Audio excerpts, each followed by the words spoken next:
It's 5:17 in the morning, and the alarm clock is screaming. But Ethan doesn't move. It's not because he is deep in sleep. It's because his mind is already at war with him. You're too tired, it says.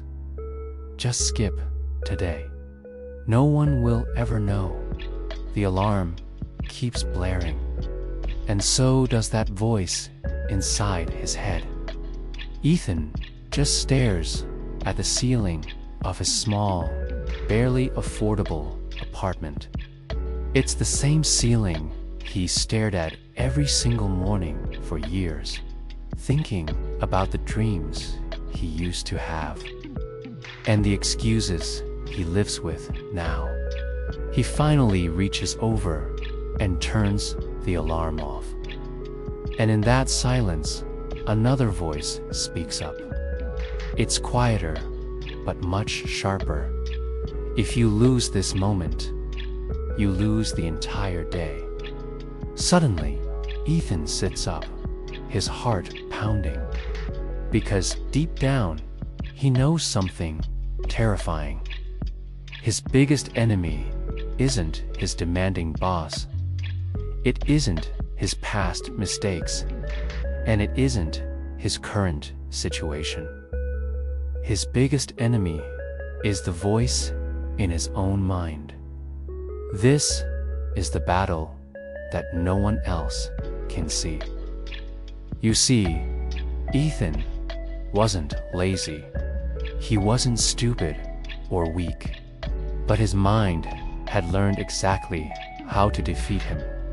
Every single time he tried to improve his life, whether it was starting that business, getting in shape, or studying at night, his mind would fight back with everything it had. It would remind him of all his past failures. It whispered fears into his ear. It offered the warm comfort of staying the same instead of the discomfort of progress. And on most days, Ethan listened until one particular evening when everything changed.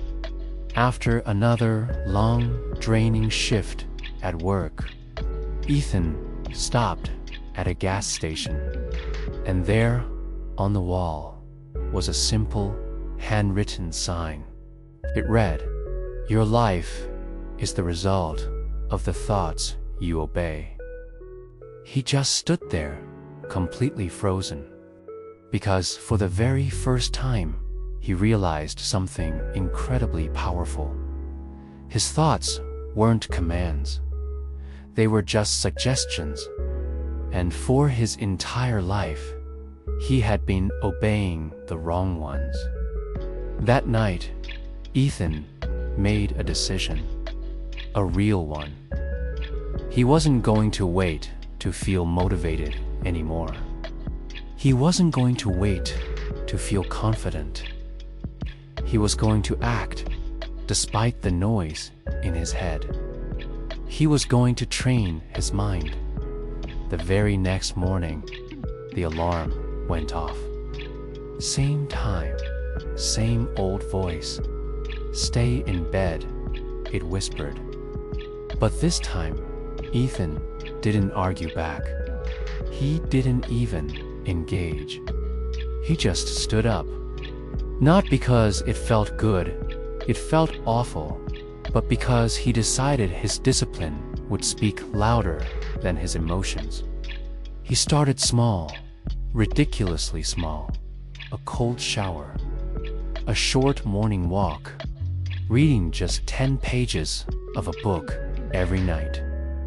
Each win, no matter how tiny it seemed, taught his mind a new lesson.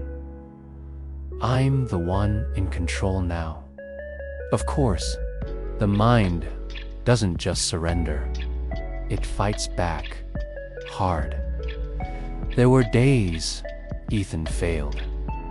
There were days that old voice came back louder and more convincing than ever. But now, he recognized it for what it was. He understood that fear wasn't truth, doubt wasn't his destiny, and discomfort wasn't actually danger. So every time the voice screamed at him to quit, Ethan answered with action.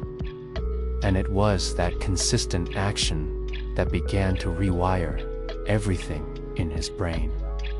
Fast forward 6 months. Ethan's life looks different. It's not perfect.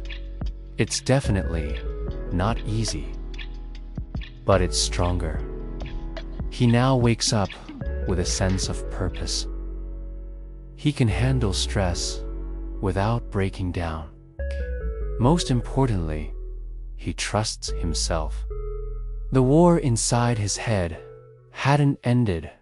That war never truly ends. But now, he was winning more battles than he was losing. And that, right there, changed everything. So here, as the truth that most people never get to hear. You do need to defeat your mind. You need to train it. Because that voice in your head will either be the architect of your dreams. The choice is yours. And the moment you stop obeying every single negative thought, the moment you realize they are just suggestions, is the moment you start to win the war. Thanks for watching. If this resonated with you, consider subscribing for more.